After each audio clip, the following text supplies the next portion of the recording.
Alright, so my name is Evelyn. I'm 16, I'm a sophomore at Gardner Auditorium. I live in Roxbury, and I work with the Boston Student Advisory Council as well as the Youth Board. I stand here in front of you today, and I ask myself if I'm really the right person to be speaking. I'm lucky. Gun control has never directly impacted my life. In response to that, though, I call myself an observer with a duty. We should not be waiting to the day that we become victims to take up the call to action. It is the responsibility of the nation to address gun control and stop the detrimental effects of gun violence on young people. Resolving this issue should have never been political. It should have been an automatic act of empathy. It is selfish to defend the Second Amendment in the name of a political party, especially when it was written at a time during which the weapons we can so easily obtain today were not even comprehensible. It isn't fair that the lives of children depend on how much money the NRA can shove into politicians' pockets. As an observer, I watched as our nation rallied around the survivors of the Parkland shooting, and later when students were supported as they took to advocating for change. But prior to this, I observed that after August 9th, 2014, the day that Michael Brown was murdered, when people of Ferguson, Missouri took to the streets, that they were labeled negatively. We live in a divided nation, but that isn't work. However, if we continue to fight this battle separated, we will never win. There is no getting around the fact that the lack of gun control is killing our young people. But this is not all I have seen, because the roots of this problem run deep. Closer to home, I have observed a continuation of this separation. Under the name Boston are really two different cities. Communities like the North End and Jamaica Plain are painted as perfectly serene places, while communities like Roxbury, Dorchester, and Mattapan are dangerous places where you would never want to be in. This idea is built on the stigmas that surround the poor and the stereotypes that surround the rich.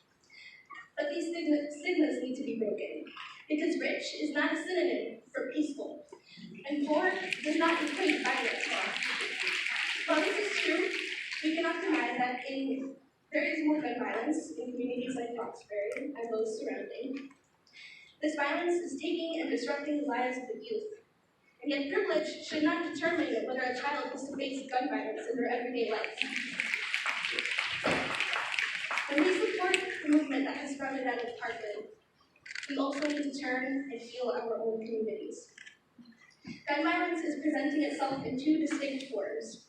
One that has been manifesting itself in our country for decades and is still being ignored, and another that started with the Columbine shooting. Although school shootings are typically the more widely publicized events, this does not mean that youth violence does not occur elsewhere. We need laws that protect all, not just those that suffer from events that are recognized by the nation. If laws are made only considering affluent communities, then they will underserve the communities that are already socioeconomically disadvantaged and leaving them in greater deficit. Many of the guns on the streets of these communities are illegally obtained. But the greater problem is the availability of these weapons to the public. Many of these weapons are coming from other states that have more lax gun laws. At this point, it is easier for anyone to get a gun than it is for me to get my driver's license. Part of the solution is to restrict how accessible weapons of war are to the public. By getting guns out of stores nationally, not regionally, you will get them off the streets.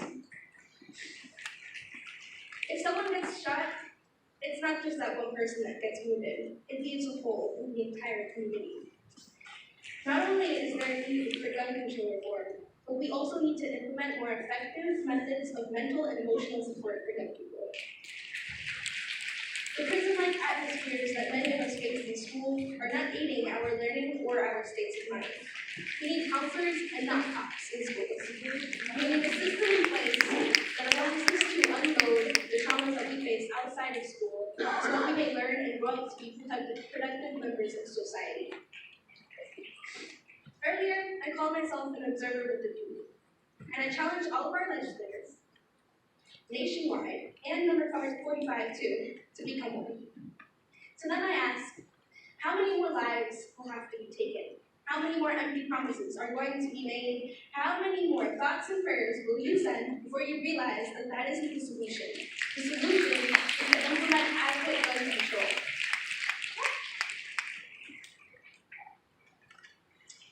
The young people of this country are not looking for your prayers anymore. We're looking for your actions. And you will be held accountable.